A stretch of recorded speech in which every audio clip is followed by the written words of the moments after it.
मैं प्रभु का धन्यवाद देता हूँ। ये प्रभु ने इस शाम ये अद्भुत मौका दिया कि मैं आप लोगों के साथ संगति में जुड़ सकूं। This evening meditation, I would like to draw your attention to St. Matthew's Gospel, chapter 23, verse 37. आज शाम के मनन के लिए हम देखेंगे मत्ती रचित समाचार 23 अध्याय 7 आयत। मत्ती 23:7। मत्ती 23:7। जी भाई। हाँ जी। बाजारों में नमस्कार और मनुष्यों में रब्बी कहलाना उन्हें भाता है। Greetings in the marketplaces and to be called by men, Rabbi, Rabbi. No. I mean, Matthew 23:37. हाँ, Oh, मत्ती 23:37। मत्ती हे यरूशलेम, 23:37। हे यरूशलेम, हे यरूशलेम, तू भविष्यद्वक्ताओं को मार डालता है और जो तेरे पास भेजे गए उन पर पथराव करता है। कितनी बार मैंने चाहा कि जैसे मुर्गी अपने बच्चों को अपने पंखों के नीचे इकट्ठा करती है, वैसे मैं भी तेरे बालकों को इकट्ठा कर लूं, परंतु तुमने ना चाहा। Oh, Jerusalem, Jerusalem, the one who kills the prophets and stones those who are sent to her. How often I wanted to gather your children together as a hen gathers her chicks under her wings, but you were not willing.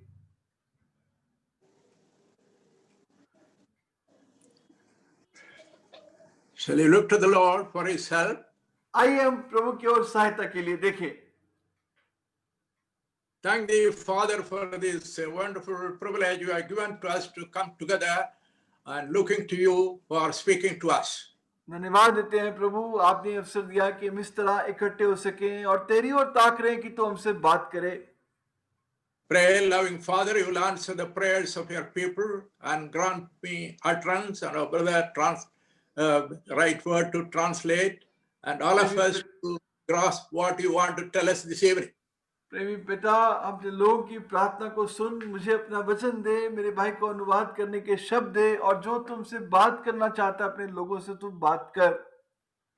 Believing that the Lord going to do much more than we ask or even think of, we विश्वास कर with thanksgiving the precious name of our Lord and Savior Jesus Christ. ये विश्वास करते हुए कि तुम्हारे मांगने, सोचने, समझने से बढ़कर करने में सामर्थ्य है, हम ये प्रार्थना हमारे प्रभु यीशु मसीह के नाम से मांगते हैं। आमीन। Amen. Jesus is lamenting over Jerusalem. यीशु यरूशलेम पर विलाप कर रहा है। Son of God is filled with sorrow when he looked at this city. परमेश्वर का पुत्र दुख और शोक से भरा है जब वो इस शहर को देखता है। He uses a common bird, chicken, to express his sorrow towards them. वो एक साधारण शब्द का इस्तेमाल करता है अपने शोक को उन लोगों को बताने के लिए। He is conveying his love and concern for his people through this loving bird. इस मुर्गी के उदाहरण से प्रभु अपने लोगों पर अपना प्यार और चिंता को व्यक्त कर रहा है। Those of us who are familiar with the hen, हम जो जानते हैं मुर्गी के बारे में, how it loves the young one even before they were born. कैसे वो अपने बच्चों से पैदा होने से पहले से भी उनसे प्यार करती है। When they were just embryos on the egg, the hen keep it under the wing so that it may hatch in due time. जब वो अंडे के अंदर ही होते हैं चूजे, तब वो मुर्गी उन पर बैठकर उनको सेक देती है ताकि वो अंडा फूटकर चूजा निकले। That love continues even when they have come out of the egg. और वो प्यार उसका बना रहता है जब वो अंडे से बाहर निकल आते हैं। Reminds us of what the Lord told Jeremiah. याद आता है जो प्रभु ने यिर्मयाह को कहा था।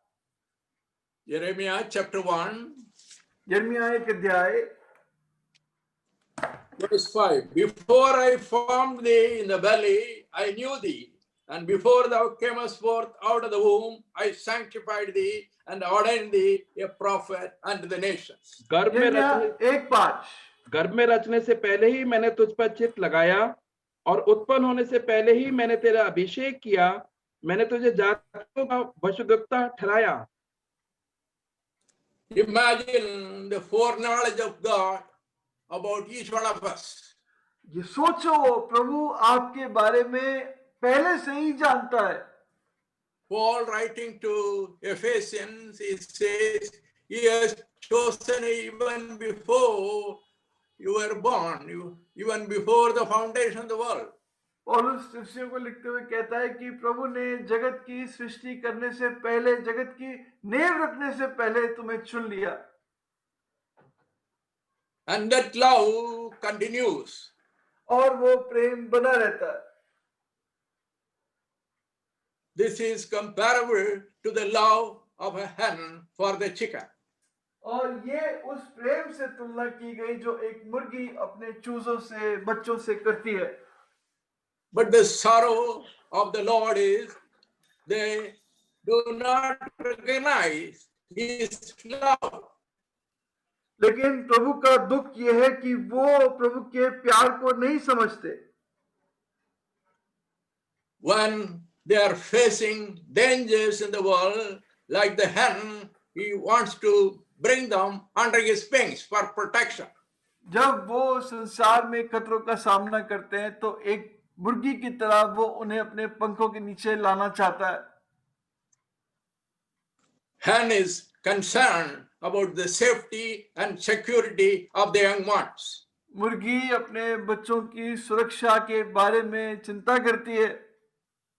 When they face dangers, the mother bird in all love makes noise, inviting them to come under her wings. जब खतरे सामने होते हैं तो मुर्गी आवाज देती है बड़े प्यार से और उसके चूजों को अपने पंखों के नीचे जल्दी से बुलाती है।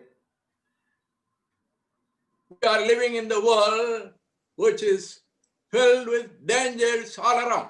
हम ऐसे संसार में जी रहे हैं जहाँ चारों तरफ हमारे लिए खतरे ही खतरे हैं। This is one of the signs of the last days. ये आखिरी दिनों का चिन्ह है।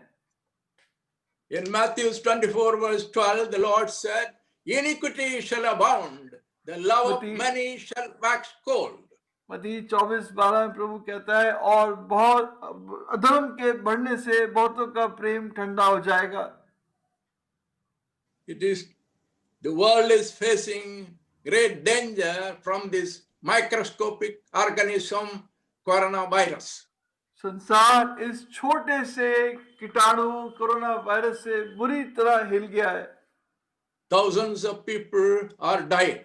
हजारों लोग मर रहे हैं। But sin is much worse than the virus. लेकिन पाप तो इस वायरस से ज्यादा खतरनाक है। That is the concern of God. ये परमेश्वर की चिंता है। And he is in his love inviting everyone who is facing the danger to come under his wings. और प्रभु अपने बड़े प्यार में हर एक जो इस खतरों से खेल रहा है उसको अपने पंखों के नीचे बुलाना चाह रहा है। He was appealing to Jerusalem, the people of Jerusalem, to respond to his call and come under his wings for safety and security. वो यरूशलेम के लोगों को पुकार दे रहा था कि वो किसी तरह उसके पंखों के नीचे सुरक्षा के लिए आ जाएं। In these days of danger, the Lord is inviting people to respond to his call and take safe place under his wings. इन खतरों के दिनों में, इन भयानक दिनों में प्रभु अपने लोगों को पुकार दे रहा है कि किसी तरह वो उसके पंखों की सुरक्षा के नीचे आ जाएं। But the sorrow of God is they are not responding. They are ignoring his voice and continue to be in the place of danger. लेकिन प्रभु का दुख और शोक यह है कि उसके लोग उसकी आवाज को नहीं सुन रहे और जानबूझ के खतरे की जगह पर खड़े हैं। Iniquity is increasing. अधर्म पाप बढ़ता जा रहा है। Sin is abounding. पाप बहुतायत से बढ़ रहा है। Violence, बहुत अत्याचार, खून, rape, बलात्कार, addiction to liquor, शराब के लिए लत, addiction to pornography. पोर्नोग्राफी के लिए लत, These are the things people are exposed to in this modern world. ये वो बड़े खतरे हैं जिनसे हर एक आदमी इस आधुनिक संसार में सामना कर रहा है। The saddest part is they don't realize the consequence, the evil consequence of these things. सबसे दुख की बात यह कि वो इनके बुरे परिणामों के बारे में नहीं जानते। For example, as we read in Proverbs 23, जैसे हम पढ़ते हैं नीति वचन 23 अध्याय में, a person who is addicted to drinking, he doesn't realize the consequence of it. एक आदमी जिसको शराब की लत है वो उसके दुष्परिणामों को नहीं पहचानता। They tarry long at the wine that they go to seek after it without seeing the consequences. वो शराब पर बहुत देर तक बैठता है और उसके पास जाता है बिना चिंता किए कि इसका परिणाम क्या होगा। But the word of God warns, as we read in verse 32, at the last it biteth like a serpent and stingeth like an adder. लेकिन प्रभु का वचन चेतावनी देता है नीति वचन 23-32 में कि अंत में वो सांप की तरह डसेगा और वाइपर की तरह वो डंक मारेगा। This is the consequence of getting addicted to any type of sin. ये वो परिणाम है जब हम किसी भी तरह के पाप की लत में फंस जाते हैं। The chicken do not realize it. चूजे इस बात का एहसास नहीं कर रहे। They may be attracted towards the worms, the food which is available outside. ये चूजे जो बाहर कीड़े घूम रहे हैं उनकी तरफ आकर्षित होते हैं। But the mother bird fully understands the danger they are exposed to. लेकिन वो मुर्गी जो माँ है वो जानती है किन खतरों से वो खेल रहे हैं। The purpose of giving birth to these young ones is not to leave them as a prey to the dangers around. ये उनको जन्म लेने का लक्ष्य ये नहीं था कि उनको इन खतरों के बीच में अकेला छोड़ दे। So lovingly invites. इसलिए बड़े प्यार से वो फिर बुलाता है। The Lord Jesus came to the world to call us out of danger to a safe place which is in Him. इस संसार में आया हमें बुलाने के लिए ताकि वो हम खतरे के स्थान से उसके पंखों की सुरक्षा के नीचे आ जाएं। He sent prophets after prophets to warn people of the consequence of sin and inviting them to a safer place in Him. उसने नबी के बाद नबी भेजा उनको बताने के लिए कि पाप के परिणाम क्या होंगे और कि वो प्रभु की सुरक्षा के नीचे आ जाए। But the sad thing, they turned a deaf ear to all these loving invitations. लेकिन दुख की बात यह है कि उन्होंने अपने कानों को बंद कर लिया, एक तरह से बहरा कर लिया ताकि वो इस प्रेम भरी पुकार को ना सुनना पड़े। So God is sorrowing, lamenting over the irresponsibility of whom these people who are invited. प्रभु बहुत शोक मना रहा है इन लोगों के लिए जिनको उसने अपने पास स्वागत किया था। With great sorrow, he is expressing these things to these people. बड़े दुख के साथ ये बात वो इन लोगों से कह रहा है। We, Bible presents the Lord Jesus as a man of sorrows and acquainted with grief. Bible बताती है मसीह के बारे में कि वो दुखी पुरुष था जो बहुत सारे दुखों से उसका आमना सामना था। We read it in Isaiah chapter 53 verse 3. हम यशायाह 53:3 में पढ़ते हैं। The Lord Jesus is presented there as a man of sorrows and acquainted with grief. वहां पर प्रभु यीशु मसीह दिखाया गया कि वो दुखी पुरुष है जो बहुत सारे दुखों को वो सामना कर चुका है, करा है। What makes him sad? क्या चीज है जो उसको दुखी और शोकित करती है? We read in the Epistle of Paul to the Corinthians, second epistle, chapter 7, verse 10, two kinds of sorrow. हम देखते हैं दूसरा कुरिन्थियों और 7:10 में दो तरह के शोक होते हैं, Godly sorrow and worldly sorrow. एक भक्ति के से भरा हुआ शोक और एक संसारिक शोक। And the result of these two kinds of sorrows are also mentioned there. और इन दोनों दुखों के जो परिणाम है वो भी लिखे हैं। Godly sorrow worketh repentance to salvation. परमेश्वरीय शोक हमारे अंदर उद्धार तक के लिए पश्चाताप को पैदा करता है, But the worldly sorrow leads to death, it says. लेकिन संसार का शोक हमें मौत तक ले जाता है। The sorrow in the heart of the Lord is a godly sorrow. जो प्रभु के दिल में शोक है वो परमेश्वरीय शोक है। Man of sorrows, he has not committed any sin, he is not facing any danger for him, but he is sorrowful because of the irresponsibility of the people who are turning away his invitation for safety. वो शोकित है इसलिए नहीं कि उसने कोई पाप किया या उसने कोई गलत कदम उठाया, बल्कि इसलिए क्योंकि उसके लोग उसकी सुरक्षा के पास लौट कर नहीं आ रहे। He wants us to have godly sorrow. वो चाहता है कि मेरे और आपके अंदर परमेश्वरीय शोक हो। The word of God says, godly sorrow worketh repentance to salvation. Bible कहती है कि परमेश्वरीय शोक पाप से छुटकारे के लिए हमारे अंदर पश्चाताप पैदा करता है। We have enough example to support this. हमारे पास कितने ही उदाहरण है इस बात को बताने के लिए। To quote one, think of एक Peter. एक Think of उदाहरण है पतरस का।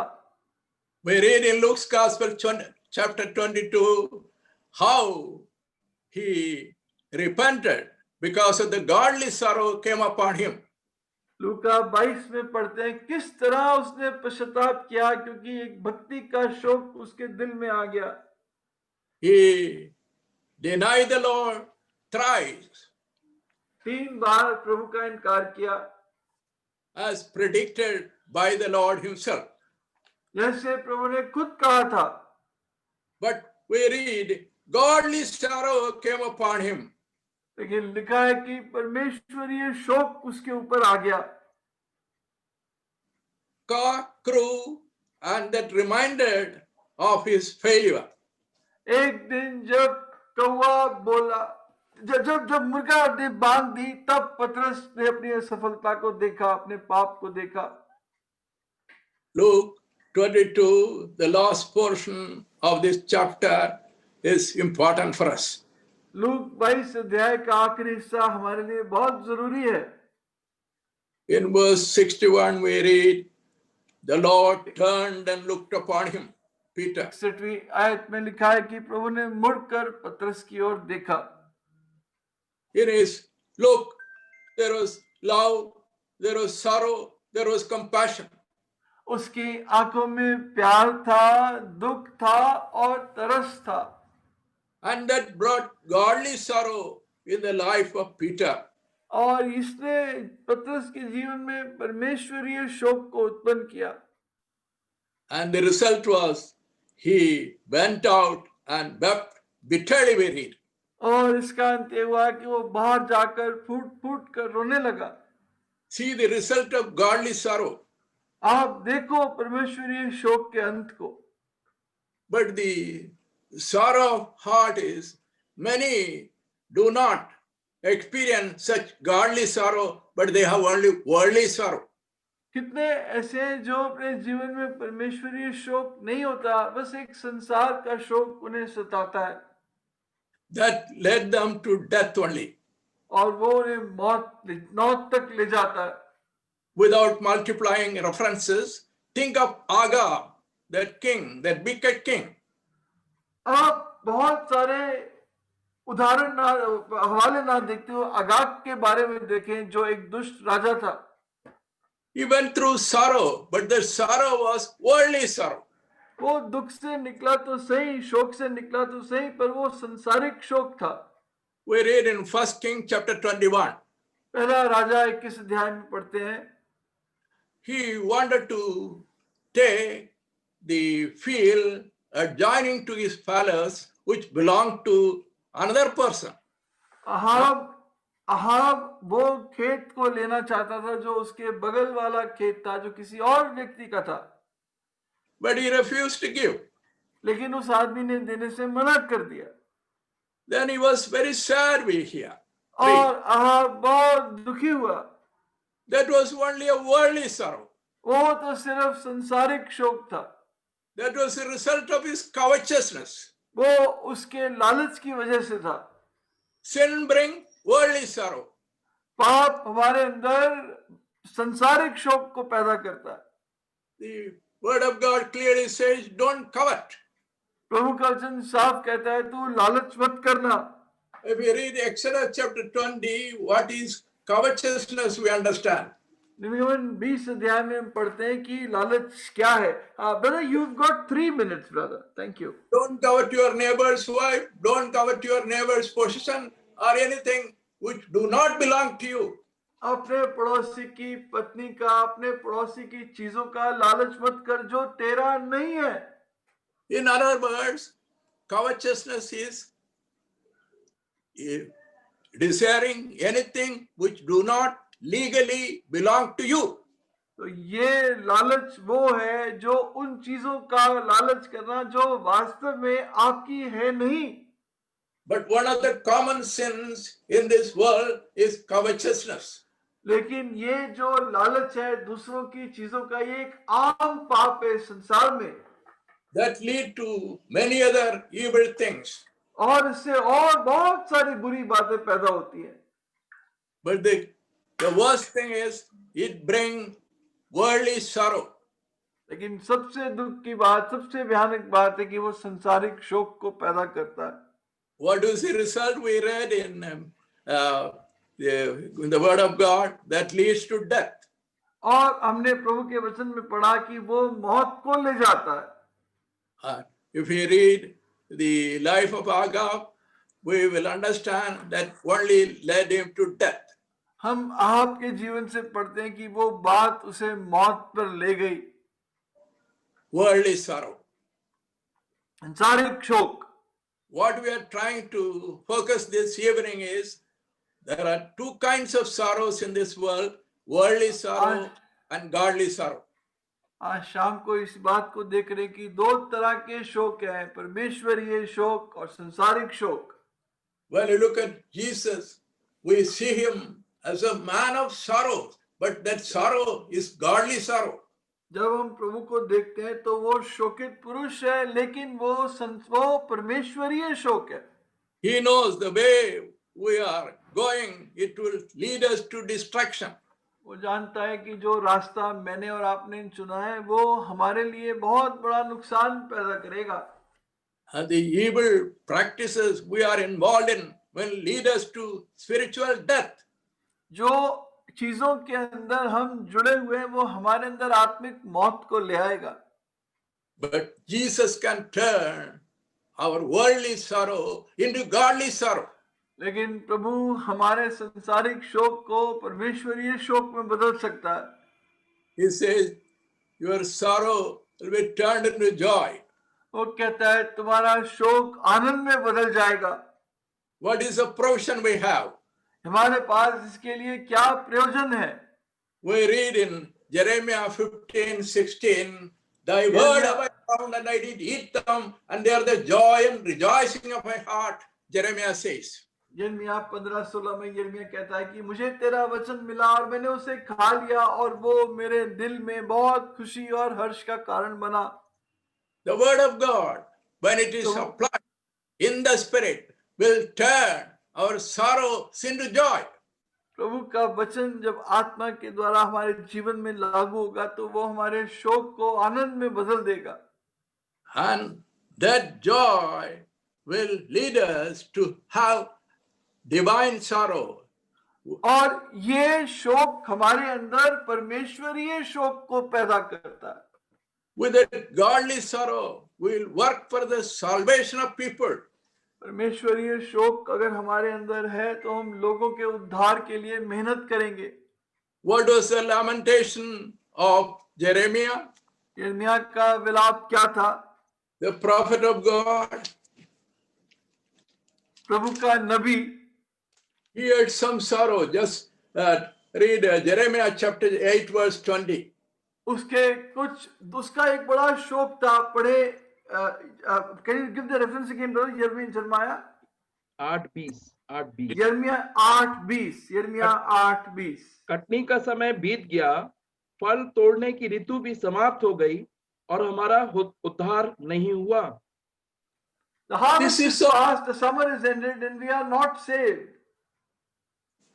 This is how Jeremiah is inconsolably weeping over the people. इस तरह यिर्मयाह प्रभु के लोगों के ऊपर बहुत बहुत शोक बना रहा है, रो रहा है। This is a godly sorrow. ये एक भक्ति से भरा हुआ दुख है। This is what will happen to us if we come to the Lord, ये identify हमारे साथ with Him. ये हमारे साथ होता है जब हम प्रभु के पास आकर अपनी पहचान प्रभु के साथ बनाते हैं। Such a transformation can come to us if we respond to the call of God as the hen inviting the chicks to her wings. ऐसा ही परिवर्तन हमारे जीवन में आ सकता है जब हम प्रभु की पुकार को सुने, जैसे मुर्गी अपने बच्चों को पुकार देती है। We are facing dangers all around.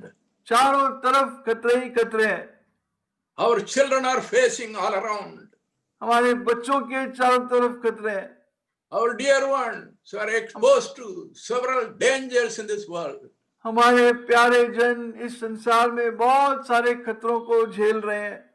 But if you are really come under the wings of the Lord, लेकिन अगर आप वास्तव में प्रभु के पंखों के नीचे आ गए हो, this will really generate godly sorrow in our lives. तो ये आपके अंदर परमेश्वरीय शोक को पैदा करेगा। We will lament over people who are exposed to dangers in this world. हम में से लोगों पर विलाप और शोक कर सकते हैं जो इन बड़े खतरों में जी रहे हैं। And in identification with the Lord, we'll start inviting people to come under the wings of the Lord. और प्रभु के साथ जब हमारी ये पहचान होगी तो हम खुद लोगों को स्वागत कर उनको बुलाएंगे कि वो प्रभु के पंखों के नीचे आ जाएं। What are the things which can make us to lament? कौन सी बात है जो हमें विलाप करने पे मजबूर करती है? Knowing the limitation of this time, समय की सीमा को जानते हुए I would like to conclude with this, pointing your direction, drawing your attention to the two kinds of sorrows mentioned in the Bible.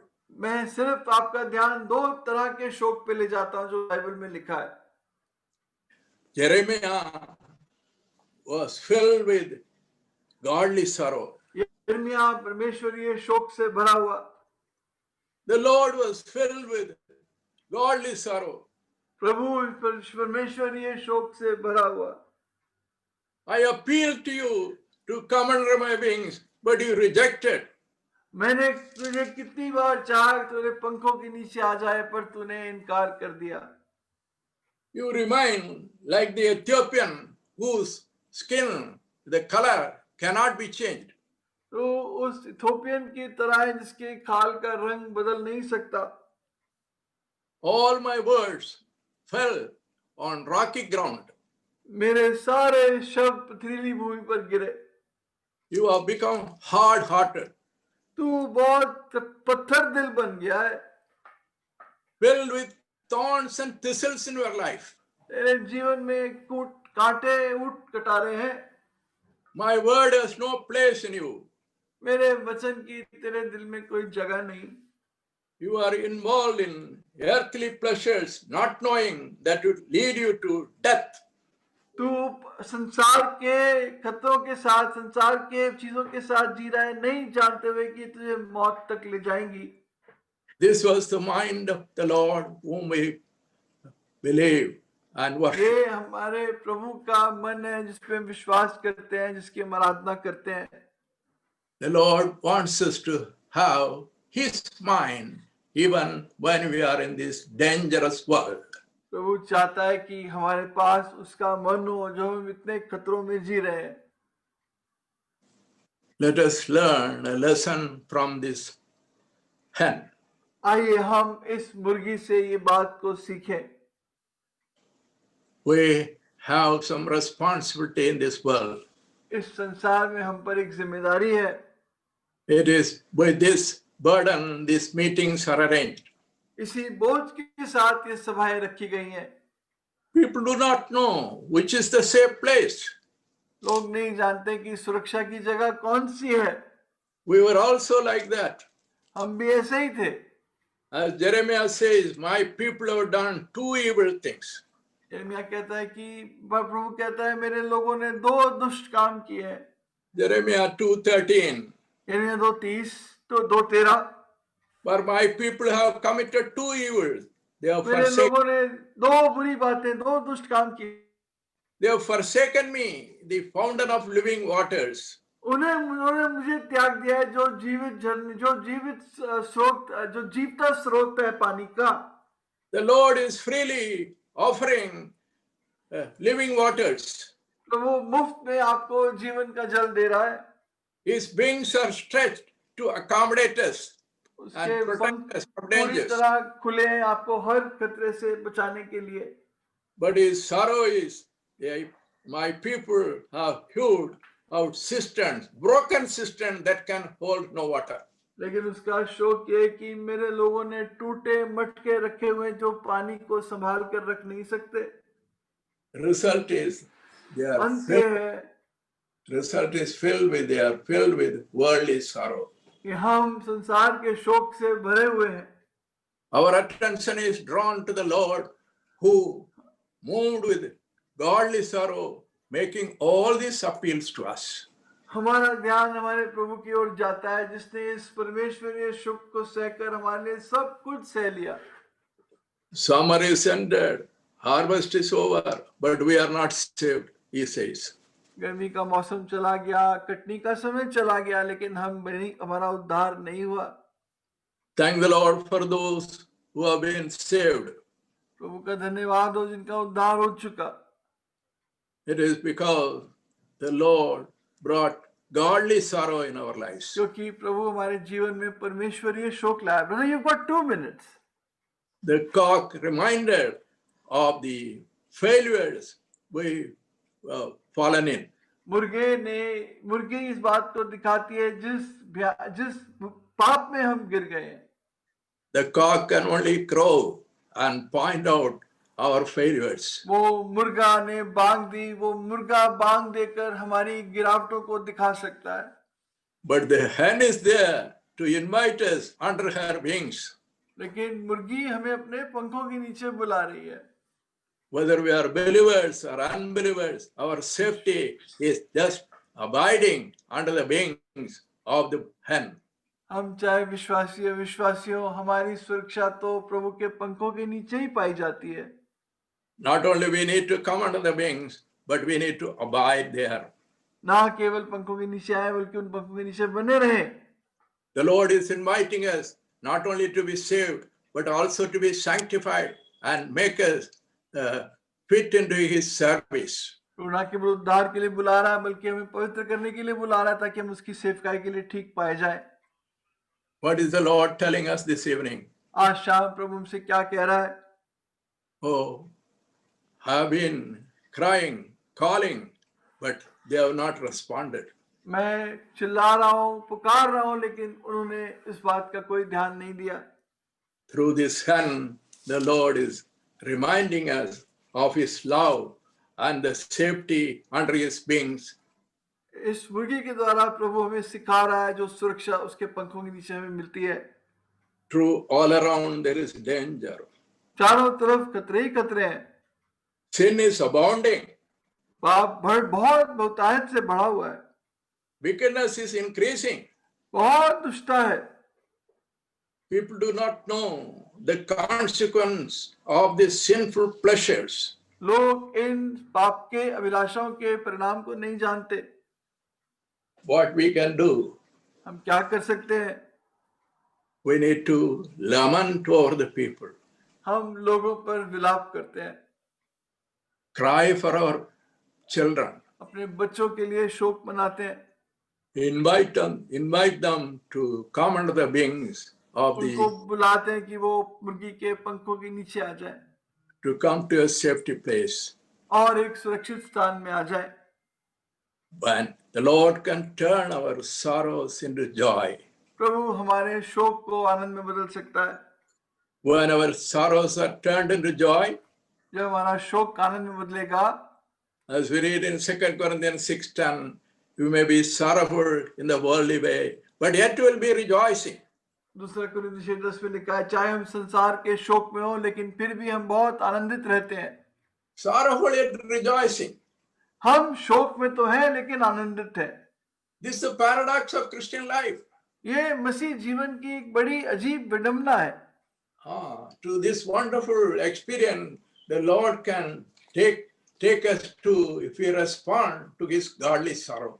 इस अनुभव में प्रभु में ले जा सकता है अगर हम उसके इस परमेश्वरीय शोक की तरफ हम आए। Let us learn to rejoice in God's word. हम प्रभु के वचन में आनंदित होना सीखें। In His word there is spirit, there is word, there is life. उसके वचन में आत्मा, उसके वचन में जीवन है। May God help us to appropriate all the blessings which are in Christ Jesus and in His provisions. प्रभु दया करे कि जो भी उसके प्रयोजन है, उसकी प्रतिज्ञा है, हम सबको प्रभु के लिए हम सबको क्लेम कर सकें। To turn our sorrows into joy. The ताकि Lord, हमारा शोक आनंद में बदल जाए। to turn that, the Lord Jesus became a man of sorrows and acquainted with the grief.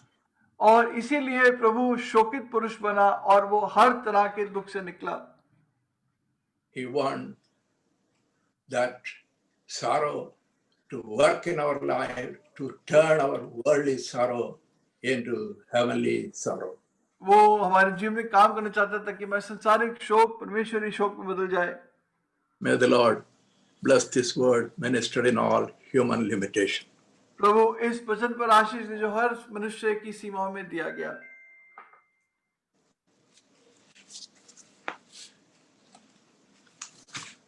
हाँ जी भाई, आपका माइक ऑन कर लीजिए। टाइम बताएंगे थोड़ा। हाँ भाई, आपके पास 10 मिनट है। चलिए, मैं उससे भी कम में करूंगा, ज्यादा टाइम हो गया। भाई हमें बता रहा था कि वायरस के डर के मारे सारा संसार घबराया हुआ है। Brother was sharing that the world is worried and scared because of this virus. हाँ, जबकि पाप का परिणाम इससे कहीं ज्यादा भयानक है। But the consequences of sin are far worse. हाँ, संसार बहुत घबराया हुआ है, सरकारें सच्चाई को छिपा रही हैं। The world is very scared. The governments are hiding the truth. कहीं दहशत ना फैल जाए। That there may not be a lot of terror. Panic है। Lot of panic. हाँ, और वैसे संदेश दे रही है लगातार हमें। They are giving messages to us constantly. जब तक दवाई नहीं तब तक ढिलाई नहीं। That as long as there is no medicine, there should not be any loose behavior, any carelessness from our side. हाँ, और प्रभु तो कह रहा दवाई है, फिर क्यों ढिलाई है? But the Lord says there is medicine, then why are you careless? हाँ, फिर क्यों इतनी लापरवाही है? Then why are you so careless? हाँ, मैं खत्म करने पर हूँ जल्दी से। और प्रभु ने 3 बार मुर्गे से आवाज दिलाई और उसका पाप पतरस का उस पर प्रकट किया। The Lord, can you repeat that, brother? भाई प्रभु ने मुर्गे के द्वारा पतरस का पाप पतरस पर प्रकट किया। The Lord revealed Peter's sin through the crow of the cock, हाँ, क्योंकि उस समय चेले तो सब भाग चुके थे। because all the disciples had all run away. तो प्रभु की सामर्थ्य वो किसी को भी इस्तेमाल कर सकता है। The Lord's power is that He can use anyone. हाँ, अगर तुम नहीं करो वो पत्थर को भी इस्तेमाल कर लेगा। If you will not speak, the Lord will use stones instead. हाँ, अगर तुम चुप रहे तो। If you will keep quiet. और उस समय कोई भी चेला उसके पास नहीं था, सब भाग खड़े हुए थे। At that time, there were no disciples with the Lord, all had run away. मगर प्रभु फिर भी उसके पास खड़ा था। Yet the Lord was standing next to Peter. फिर भी प्रभु की आवाज आई। Yet the Lord's voice came to Peter. हाँ, और वो चेले इसलिए भाग गए, उनकी सोच में खोट था। The disciples ran away because there was something wrong in their thinking. हाँ, वो शक्ल से और शब्दों से बड़े खरे दिखाई देते थे। They seemed to be very right believers in their word and outward behavior. हाँ, और बड़े बड़े दावे वो करते थे। And they were making big claims. मगर उनके छिपे स्वार्थ उनके साथ सटे हुए थे उनके जीवन में। But their selfish motives were with them. हमें बड़ा कौन है? Who is big among us? प्रभु बार बार पिछले 6 महीनों से उन्हें चिता रहा था कि देखो ऐसा समय आने वाला है। The Lord was warning them for the past 6 months. See, such a time is going to come. जैसे हमें समझा रहा है कई महीनों से कि भाई। And the Lord is teaching us and warning us for so many months. हाँ, मगर किसी ने ध्यान नहीं दिया। No one paid attention. वो सुनते रहे। Kept on hearing. मगर बहुत लापरवाही से लेते रहे। But they took it lot of carelessness. और वो समय उनके हाथ से निकल गया। And that time passed away from their hand. प्रियो, ये समय भी आपके हाथ से निकल जाएगा। Dear ones, this time will also go away from you. अगर आप इस समय नहीं चिल्लाए, If you do not cry out at this time, इस समय अगर आपने प्रभु की आवाज नहीं पहुंचाई, if you do not take the voice of God today तो प्रभु to बहुत सारे someone, मुर्गे खड़े कर सकता है, पत्थरों को चिल्लाने के लिए ला सकता है। the Lord can raise up many cocks to crow and many stones to shout. हाँ, मगर एक बात है, हमारा क्या हिसाब होगा? But what will be our account? पिछले 6-7 महीनों से तो लगातार सुबह शाम प्रभु हमें चिल्ला चिल्ला के बता रहा है। For nearly the last 7 months, the Lord is constantly speaking to us morning and evening, crying out and speaking to us. इन मरते हुए लोगों को चिल्लाकर बता तो दो कम से कम। Oh, at least cry out and tell these people who are perishing. हाँ, देखो, अगर ये समय को पहचान ले, काश उस समय को पहचान। Oh, wish you had known the value of this time, this opportunity. संसार क्या विश्वासी नहीं पहचान रहा समय को। Oh, what about the world? Even believers are not understanding the value of time. अगर आप जानते इस समय की कीमत को, If you knew the value of this time, तो फिर चुप नहीं रह सकते। you would not have kept quiet. और फिर अगर आप चुप हैं तो आप इस समय को नहीं पहचान रहे। If you are quiet, then you do not know what is the value of this current time. मगर इस समय में इतना प्रभु ने चिताया, इतना समय दिया, इतना जगाया, क्या हिसाब नहीं लेगा इसका? The Lord has warned us so much, spoken to us so much again and again. Will He not take an account of this? इतना दिया आपको, Lord gave you so much. आप हर दिन बहुत बेशकीमत दिन खो रहे हैं। You are losing every very precious day. अगर आप प्रभु के लिए किसी के सामने नहीं चिल्लाते, If you are not crying out for the Lord in front of somebody, प्रभु तो आपके सामने हाथ फैला के कह रहा है, the Lord is spreading His hands in front of you and saying to you, अरे मेरे हाथ को देखो, इस प्यार को देखो और बता दो उन्हें कि मैं अब भी उन्हें प्यार करता हूँ। behold my hands and see that I still love you. अब भी मैं प्यार करता हूँ। I still love you. अभी मैं आपको मौका और मुझे मौका दे रहा है प्रभु। Even now the Lord is giving you and me an opportunity. और ये टाइम बहुत तेजी से मेरे हाथ से फिसलता जा रहा है। And this time is going by from my hands very fast. अगर निकल गया तो फिर नहीं पकड़ में आएगा। If it will go away, I will not be able to catch it. बस फिर इस समय का हिसाब देना बाकी रह जाएगा। And so only we will have to give an account of this time the Lord is speaking to us. आइए हम प्रार्थना करेंगे। Come, let us pray. प्रभु आप कैसे क्रूस पर भी चिल्ला रहे थे इनके लिए। Lord, how you were crying on the cross for these people who are perishing. ऐ बाप इन्हें माफ कर दे। Oh, Father, that thou would forgive them. प्रभु अपनी माफी बता रहा है उन्हें लोगों को। The Lord is telling people about His forgiveness. क्या आज मैंने इस माफी के बारे में किसी को बताया? Have I told anyone about this forgiveness today? जैसे और मीटिंग थी, ये भी मीटिंग चली जाएगी थोड़ी देर में। As there are other meetings, this meeting will also pass away. हम फिर वैसी की वैसी वहीं खड़े मिलेंगे। We will be found in the same situation, position all over again tomorrow. आज आपने किसी को सुसमाचार दिया? Have you given the gospel to anyone today? एक ट्रैक दिया? Have you given anyone a single tract? अगर इच्छा नहीं थी तो प्रभु से कहो इच्छा डाल दे प्रभु मेरे अंदर। If there is no desire in you, then pray, Lord, put this desire in my heart. आइए हम प्रार्थना करें। Come, let us pray.